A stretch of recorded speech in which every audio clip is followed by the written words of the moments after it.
The massive holographic display flickered to life in the Galactic Council chambers, casting an eerie blue glow across the assembled representatives, ambassadors Exothara. A towering crystalline being from the Vorthan Empire gestured with one of her forearms toward the rotating planet image, Zirian Prime. She announced, her voice resonating through the translation devices worn by every species present. Classification: Deathworld, Class-15. Atmospheric composition: 73% nitrogen, 21% oxygen, 6% various corrosive compounds. Captain Sarah Chen sat in the human delegation section, her dark eyes studying the planet's swirling storm patterns. Beside her, Earth's chief diplomat Dr. Rebecca Martinez leaned forward, already sensing where this conversation was heading. The planet has been problematic, continued Ambassador Exothara, switching to the diplomatic term that meant absolutely lethal in 17 different languages. We have attempted colonization efforts using our most advanced species, the Catherian Empire sent. Their bioengineers, the Altarian Collective, deployed their environmental specialists. Even the machine-enhanced Nexus Federation tried to establish a foothold. She paused dramatically, letting the implication sink in. All 17 attempts have ended in complete failure. Most colonies lasted less than 30 standard rotations. Before requesting emergency evacuation, Sarah exchanged a glance with Colonel James Rodriguez, head of Earth's Colonial Marine Corps. Both had seen enough alien bureaucracy to recognize a setup when they heard one.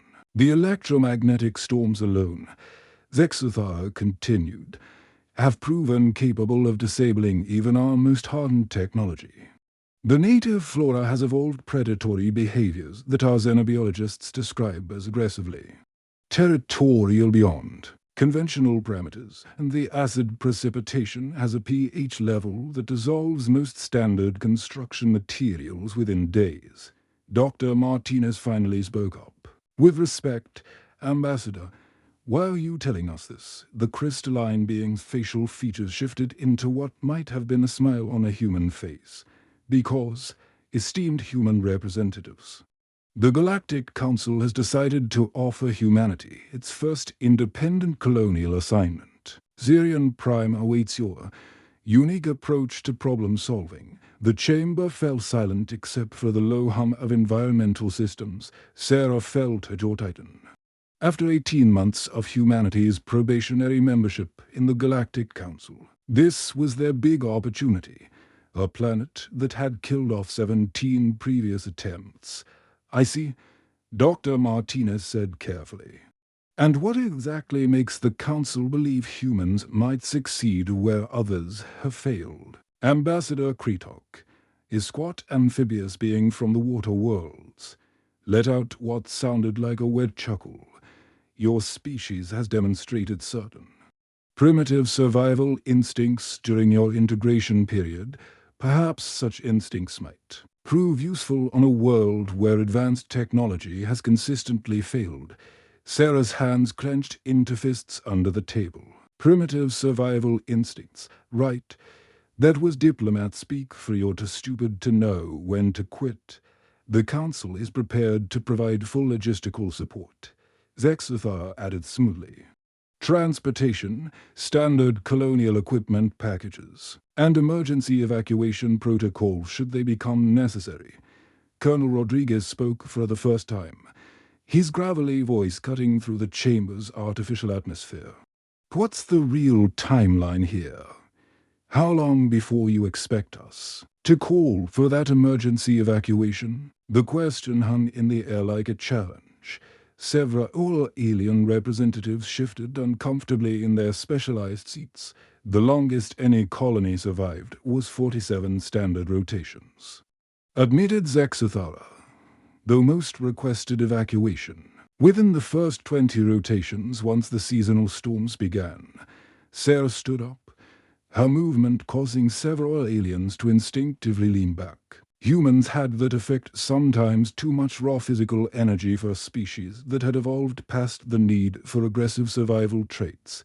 We'll take it, she said simply.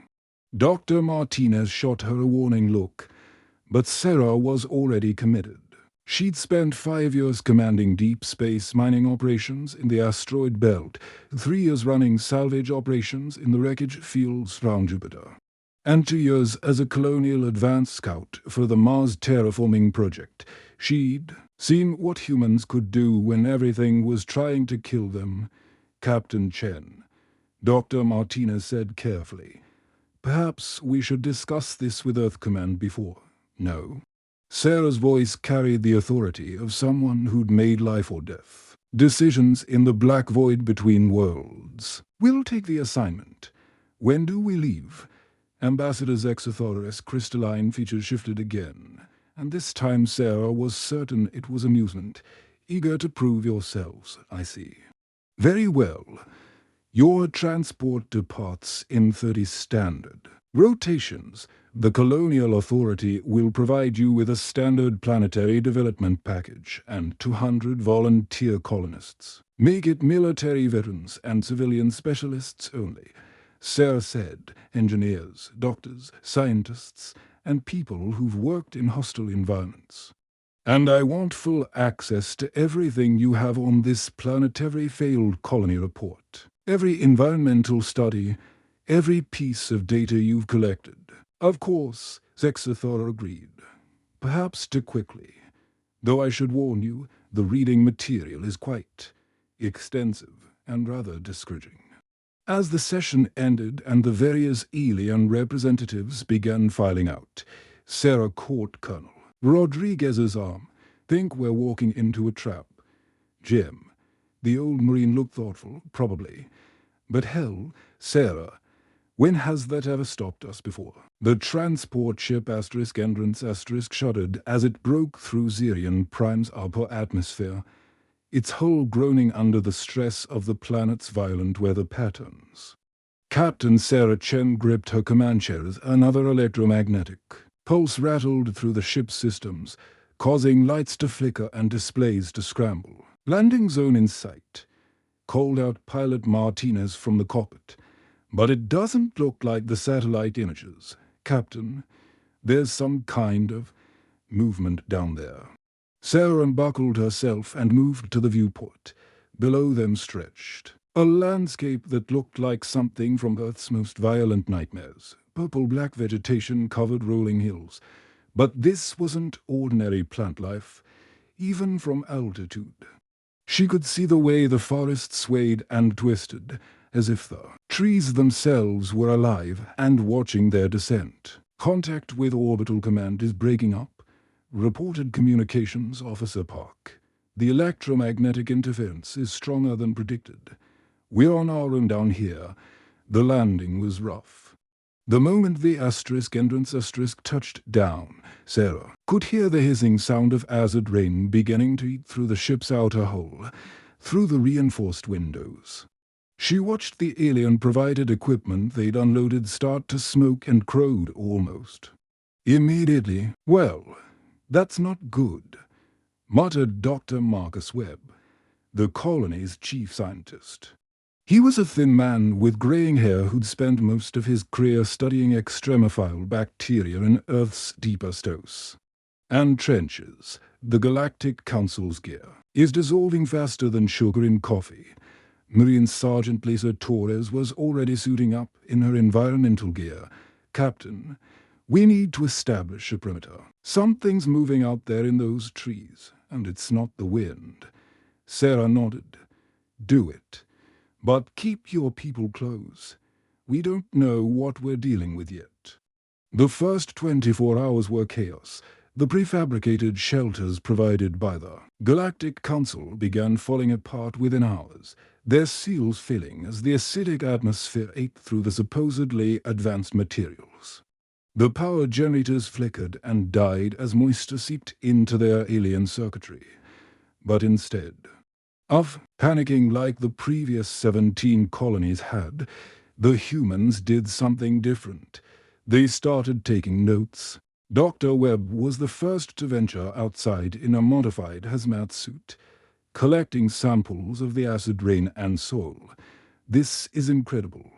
He radioed back to the makeshift command center they'd set up in the ship's cargo bay. The pH levels are off the charts. But look at this. He held up a vial of the acidic water. It's not just corrosive.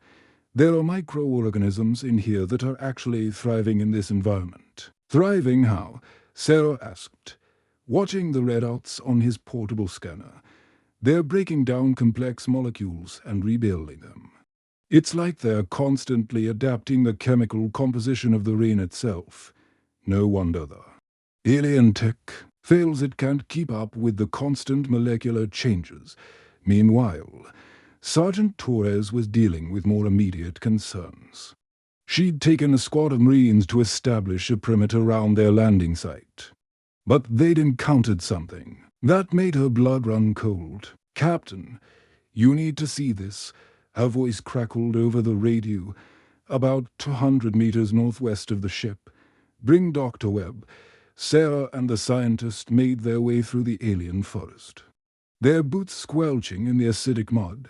The trees round them were unlike anything in Earth's fossil record, tall, twisted things with bark that seemed to shift and pulse like living muscle. But it was what Torres had found that made them both stop dead. "Jesus," Webb whispered. Dots scattered across a small clearing were the remains of what had once been a Cytherian bioengineering station. The insectoid aliens had been known for their advanced organic technology, but their equipment lay in twisted ruins, and surrounding the wreckage were the bodies of the trees themselves, or what had once been trees. "Look at the growth patterns," Torres said, pointing with a rifle barrel. "These things didn't just grow here randomly. They surrounded the alien base, then started growing into it, like they were hunting it." Webb knelt down, his scanner beeping frantically. The root systems there interconnected. Not just these trees, but the entire forest. It's like one massive organism with a distributed intelligence, as if summoned. By his words, the trees around them began to shift, not swaying in the wind, but actually moving, their branches reaching toward the humans with deliberate intent. "Time to go," Torres said, raising a weapon. But Sarah held up a hand. "Wait, they're not attacking. They're curious." She was right. The trees had stopped their advance, their branch tips hovering just meters away from the humans. Webb's scanner was going crazy, detecting complex chemical signals passing between the plants. "They're communicating." He breathed. "The whole forest is talking to itself about us over the next few days." A pattern emerged. While the alien technology continued to fail spectacularly, the humans began adapting in ways that surprised even themselves. Engineer Raj Patel started jury-rigging Earth-built components with local materials, creating hybrid systems that could withstand the planet's harsh chemistry. The trick, he explained to Sarah while rewiring a power coupling with what looked like crystallized tree sap, is not to fight the environment. The aliens tried to impose their technology on this world. We need to work with what's already here. Dr. Webb made breakthrough after breakthrough, mapping the forest's communication network and beginning to understand how the planet's ecosystem maintained its deadly balance. "It's not trying to kill us," he reported during one of their evening briefings. "It's testing us." Every colony that came before tried to change the planet to suit their needs. But what if we changed ourselves to suit the planet instead? Sergeant Torres had perhaps the most practical approach. After losing to Marines to what she'd initially thought were random plant attacks, she realized the forest's predatory behavior followed patterns. "They hunt in packs," she explained, sketching diagrams on a salvaged tablet. "But they're not mindless. They're coordinated, like wolves, if we learn their patterns. We can predict their movements." By the end of their first month, while the Galactic Council's equipment had been reduced to useless scrap, the human colony was not only surviving but starting to understand Zirian Prime in ways no previous. Colonists had even attempted. The planet wasn't just a death world. It was alive, intelligent, and very, very curious about these strange new visitors who refused to give up and go home 6 months after their rocky landing.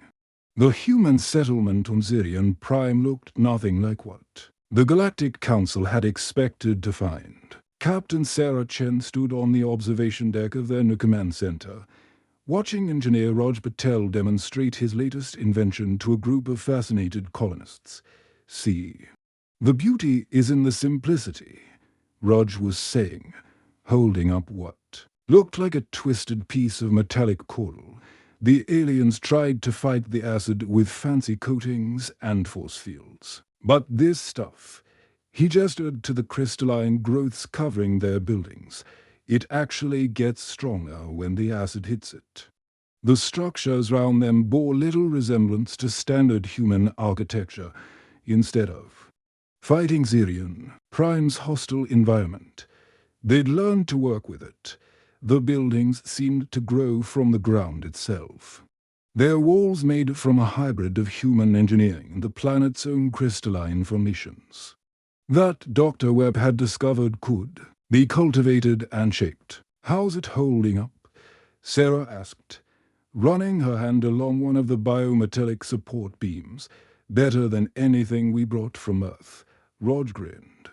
The acid rain actually feeds the crystal matrix. The more it rains, the stronger our buildings get. Try explaining that to a Galactic Council engineer. Outside, the settlement buzzed with activity that would have terrified the previous 17 colonies. Humans moved freely through the acidic atmosphere in suits that looked more like living armor than traditional environmental gear.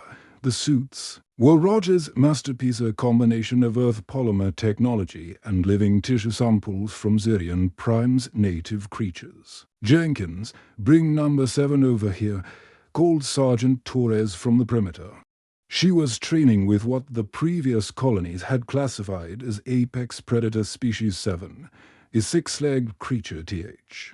His eyes of a large dog that could spit acid. With deadly accuracy, the creature padded over to Torres like an oversized, deadly pet. Its crystalline carapace gleamed in the alien sunlight, and when it opened its mouth, Sarah could see the acid sacs that had been the terror of previous colonists.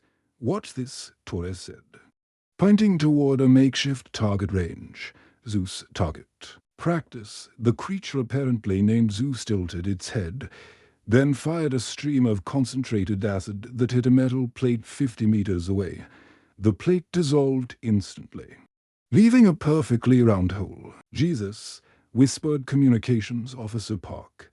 How did you train it to do that? Same way you'd train any smart animal. Torres shrugged. Turns out they're not mindless killing machines.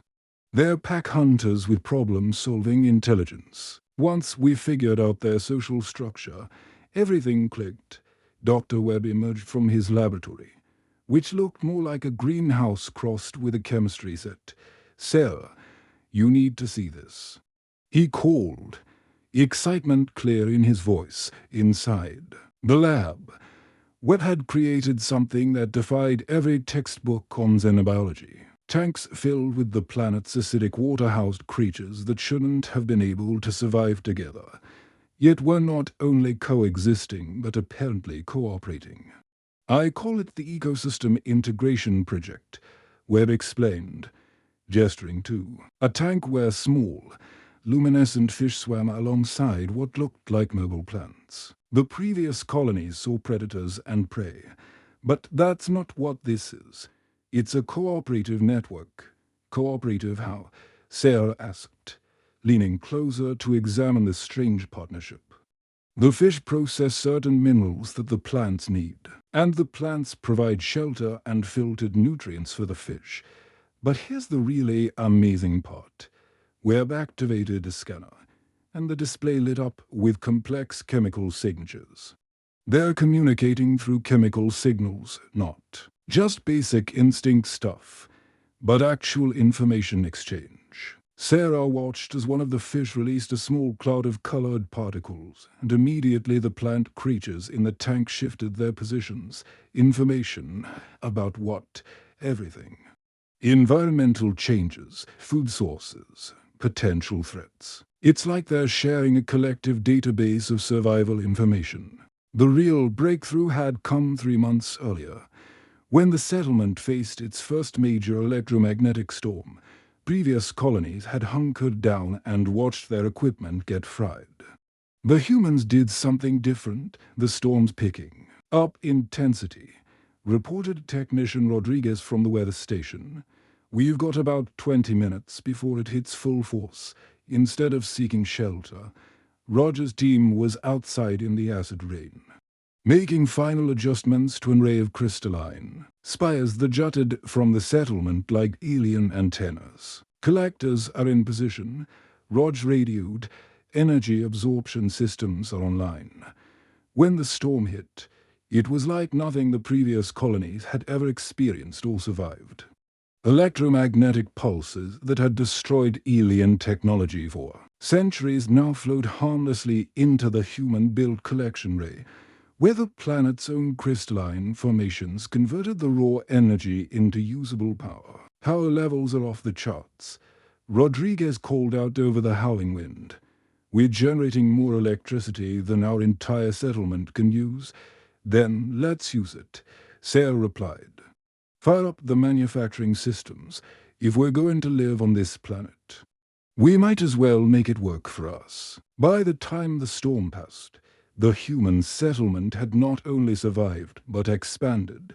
The excess energy had powered automated systems that grew new building materials, processed local minerals into useful alloys, and even began terraforming small sections of the surrounding area. But perhaps the most impressive adaptation was psychological. The humans had stopped thinking like visitors trying to impose their will on a hostile world. They'd started thinking like part of Zirion Prime's ecosystem. The aliens made one critical mistake. Dr. Webb explained during their weekly progress meeting. They assumed intelligence and cooperation were uniquely civilized traits. But this planet has been running on collective intelligence for millions of years. We're not conquering it, we're joining it. Sarah looked round the meeting room, with its walls that pulsed gently with bioluminescent patterns, and its air that smelled of ozone and growing things. 6 months ago, this world had been classified as uninhabitable. Now it felt like home. Any word from the Galactic Council? She asked Puck. Radio silence. He replied, I think they're waiting for us to call. For evacuation. Sarah smiled. They're going to be waiting a long time. Outside, the acid rain continued to fall, feeding their buildings and powering their dreams of a future that no alien civilization had been bold or crazy enough to imagine. The first sign that something had changed came at dawn on day 187. Sergeant Torres was making her routine perimeter check when she noticed the silence. No acid spitter calls. No rustling from the mobile plant networks. No chittering from the crystal bugs that usually swarmed the outer. Sensors, command. We've got a situation. She radioed back to base. The whole forest just went quiet. Captain Sarah Chen was in the command center within minutes, studying the sensor readings that painted a picture of something unprecedented. Talk to me. Webb, what are we looking at? Dr. Webb's fingers flew across his bio-integrated console, a device that was part human technology and part living Zirion Prime organism. The chemical communication network is going crazy. Every species within a 50-kilometer radius is exchanging information at rates I've never recorded. Information about what? Us. Webb said simply, they're talking about us. The answer came 3 hours later. When the forest began to move, it wasn't the slow, deliberate movement they'd grown accustomed to. This was coordinated, purposeful, and massive in scale. Through their observation windows, The colonists watched as creatures that had never been seen working together formed complex hunting formations. "Jesus Christ," whispered Engineer Patel, his face pressed against the reinforced glass. "Look at that." A pack of acid spitters was moving in perfect synchronization with a group of what Torres had nicknamed tree walkers, mobile plant creatures that could uproot themselves and relocate. Behind them came the crystalline predators, their bodies reflecting the alien sunlight like living prisms. But these weren't separate species hunting in the same area. They were cooperating with the precision of a military unit. "They're using pack tactics," Torres observed, her military training kicking in. "The acid spitters are flankers. The tree walkers are providing cover and elevation, and those crystal things are the heavy assault units." Sarah activated the emergency communication ray. "All teams, Protocol 7. This is not a drill." The humans had prepared for this possibility. After months of studying Zirian Prime's ecosystem, they'd theorized that the planet might eventually adapt to their presence in ways that went beyond simple environmental adjustment. "Torres, get your people to defensive positions. Patel, I need all non-essential systems powered down and full power to the shields." "Webb, already on it," the scientist called out, his hands dancing over controls that would have baffled alien engineers, activating harmony. Protocol. What happened next would have seemed like magic to the 17 previous colonies that had failed on Zirian Prime. Instead of raising force fields or preparing weapons, the humans began broadcasting, not radio signals or electromagnetic pulses, but chemical communications in the same molecular language the planet's ecosystem used to coordinate its activities. "We're telling them we're not invaders," Webb explained as streams of synthesized pheromones and mineral compounds flowed from hidden vents throughout the settlement. "We're trying to communicate that we want to be part of the network, not a threat to it." For a moment that felt like eternity, the massive coordinated force of alien predators paused just outside the settlement's perimeter. Sarah could see them through the observation deck, hundreds of creatures that could have torn through their defenses like paper, all waiting. Then something extraordinary happened. The acid spitters began purring. It was a sound none of the previous expedition reports had ever described, a low harmonic vibration that seemed to resonate through the ground itself. The tree walkers responded with their own harmonic frequency. And soon, the entire assembled force was creating a complex symphony of interspecies communication. "They are not attacking," Torres said, lowering her weapon. "They're talking. More than talking," Webb said, his scanner readings going wild. "They're negotiating.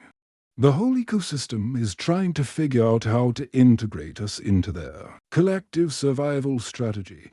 Meanwhile, in orbit above Zirian Prime, Ambassador Zexothar stared at her monitoring equipment with growing disbelief. The crystalline being had been watching the human colony for months, expecting daily reports of failure and evacuation requests that never came. "This is impossible," she muttered to her aide, a nervous Altarian who kept checking and rechecking the sensor readings. "Mom, the energy signatures from the planet's surface are unlike anything in our databases," the aide reported. "The humans appear to have achieved some form of symbiotic relationship with the ecosystem." "Symbiotic?" Zexothar's voice carried a note of alarm. "That's not possible. Zirian Prime is a Class-15 Deathworld. It doesn't form symbiotic relationships. It kills everything that tries to colonize it." "Perhaps," the aide suggested carefully, "our classification system needs updating." On the planet's surface, the great negotiation was reaching its conclusion. The assembled creatures began to disperse, but not in retreat. Instead, they were taking up new positions round the human settlement, positions that looked suspiciously like a protective perimeter. "Webb, are you seeing what I think I'm seeing?" Sarah asked. The scientist nodded slowly. "The ecosystem has accepted us, not just as residents, but as partners. They're integrating our settlement into their territorial defense network over the following days. The implications became clear. The planet's apex predators had evolved beyond their previous behavioral patterns, specifically in response to human presence. They were learning from the humans' cooperative strategies and adapting. Then on a planetary scale, it's unprecedented. Webb reported during their daily briefing, the rate of behavioral evolution we're witnessing should take centuries, not months. But the ecosystem's collective intelligence is accelerating the process. Torres had practical concerns. So what does this mean for our security protocols? Are we protected by the planet's own defense systems now? Looks that way, Sarah replied, studying the latest reconnaissance reports. But it also means we're committed. We're not just colonists anymore. We're part of Zirian Prime's ecosystem. If something threatens this planet, it threatens us too. In orbit, Zexathara was composing what would become one of the most controversial reports in Galactic Council history. The humans hadn't just survived their punishment assignment, they'd fundamentally changed the nature of what it meant to colonize Deathworld. Recommend immediate reclassification of Zirian Prime from Class-15 Deathworld to Class 1. Integrated ecosystem, she dictated to her aide. Human colony shows unprecedented adaptation and integration with native systems. Previous colonization models appear inadequate. The aide looked nervous. Ma'am, the council isn't going to like this report. No, Zexathar agreed, watching the energy readings from the planet below spike as another electromagnetic storm was seamlessly converted into power for the human settlement. They're not going to like it at all. But facts were facts. And the fact was that humanity had just rewritten the rules of galactic colonization in ways that would force every advanced species to reconsider what they thought they knew about survival, adaptation, and cooperation. The Deathworld had become something else entirely. It had become home. The Galactic Council fleet dropped out of hyperspace with the quiet efficiency of a military operation. Ambassador Zexathara stood on the bridge of the flagship Convergence, her crystalline features reflecting the swirling storms of Zirian Prime below. She'd come expecting to oversee a rescue operation and conduct an autopsy on humanity's first colonial failure. What she found instead made her question everything she thought she knew about survival in the galaxy. Ma'am, reported scanner technician Velter, his tentacles dancing nervously over his console. I'm reading massive energy signatures from the planet's surface, but they're not distress beacons. What kind of energy signatures? Zexathara demanded. Controlled fusion, ma'am. Industrial-scale manufacturing, and something else. The scanners are detecting organized electromagnetic patterns across the entire continental landmass. Zexathara moved to the main viewport, studying the planet that had destroyed 17 previous colonies. But instead of the barren wasteland she expected, she saw something that shouldn't have been possible. Lights, thousands of them, spread across the surface in geometric patterns that spoke of civilization. Not desperate survival, open a communication channel. She ordered. The response came immediately. In clear galactic standard. Galactic Council vessel convergence. This is New Eden Control. Welcome to Zirian Prime. We've been expecting you. The voice was unmistakably human, calm and confident in a way that made Zexathara's crystalline skin crawl with her knees. This is Ambassador Zexathara of the Galactic Council. We're here to conduct a welfare check on the human colonial expedition. Are you in need of emergency evacuation? There was a pause, then what sounded suspiciously like laughter. Negative on the evacuation, Ambassador. But you're welcome to come down and see what we've built. Fair warning, though, you might want to bring some of your xenobiologists. They're going to want to take notes 2 hours later. Zexathara found herself stepping off a shuttle onto the surface of what had once been classified as the most dangerous planet in known space. What she saw defied every principle of colonial development she'd learned in 3 centuries of diplomatic service. The human settlement stretched as far as her enhanced vision could detect. But it wasn't built on the planet it was grown from it. Towering spires of crystalline material reached toward the acid rain clouds, their surfaces pulsing with bioluminescent patterns that seemed to respond to the weather patterns above. Ambassador Zexathara, Captain Sarah Chen approached with a warm smile, seemingly oblivious to the fact that she was walking unprotected through an atmosphere that should have dissolved her in minutes. "Welcome to New Eden." Zexathara's translation device struggled to process what she was seeing. The human's clothing appeared to be alive, shifting and adapting to the acidic environment with the fluid grace of native organisms. More disturbing still, the woman showed no signs of the environmental stress that had broken every previous colonial attempt. "Captain Chen," Zexathara managed, Your people are not wearing environmental suits. Don't need them," Sarah replied cheerfully. "Dr. Webb's biointegration program solved that problem about 18 months ago. The suits we wear now are symbiotic organisms that process the atmosphere for us. They actually get stronger in the acid rain, as if summoned by his name." Dr. Webb emerged from what looked like a living building, its walls breathing gently in rhythm with some internal biological process. "Ambassador, perfect timing. We're just about to begin the afternoon harvest." "Harvest?" Zexathara's voice carried a note of disbelief. "You're farming here?" "Oh, yes." Webb nodded enthusiastically. "The acid rain is fantastic for agriculture once you understand how to work with it. The mineral content is incredible, and the native soil organisms form perfect symbiotic relationships with Earth crops. Our yield per hectare is 3 times what we could achieve on Earth." He gestured toward vast fields, where Earth vegetables grew alongside alien plants in perfect harmony, their roots intertwined in ways that should have been biologically impossible. "The trick is not to fight the ecosystem, but to become part of it." Zexathara followed them deeper into the settlement, her trained diplomatic eye cataloging impossibilities at every turn. Humans worked alongside creatures that previous expeditions had classified as apex predators, the acid-spitting animals serving as living irrigation systems for the agricultural sectors. "The crystal walkers are the really impressive ones," Sergeant Torres explained, approaching with what looked like a small dinosaur petting beside her like a loyal dog. "They've started incorporating human technology into their biological systems. This little guy has a built-in communication ray made from electronics and his own neural tissue."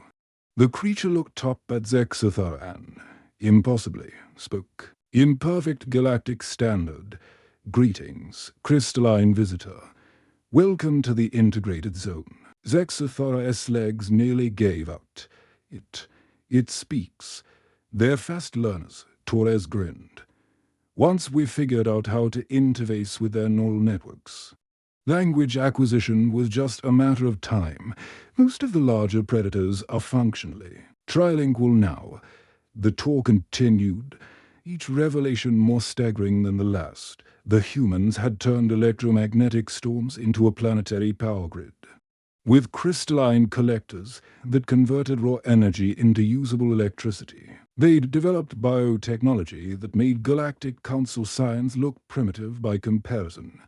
But it was the final stop that truly shattered Zexathara's understanding of what was possible. "This is our council chamber," Sarah explained, leading them into a vast dome-shaped structure that hummed with organic energy. "We hold joint sessions every few days to coordinate planetary management inside." Zexathara saw something that would require a complete rewrite of every xenobiological textbook. In the galaxy, humans sat in a circle with representatives from every major species on Zirian prime acid spitters, crystal walkers, the mobile tree networks, and dozens of others, all participating in what appeared to be a genuine democratic process.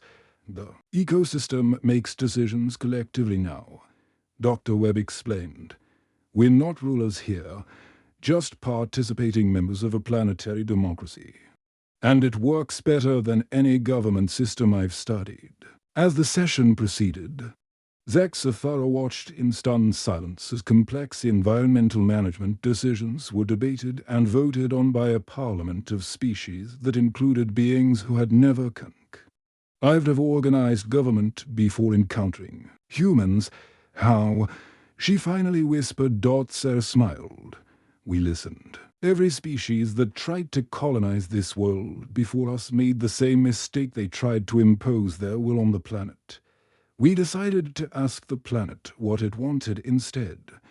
That evening, as Zaxathara prepared a report for the Galactic Council, she realized that humanity had accomplished something unprecedented in the galaxy's recorded history. They hadn't just survived a Class-15 Deathworld, they'd created the first truly integrated multi-species civilization.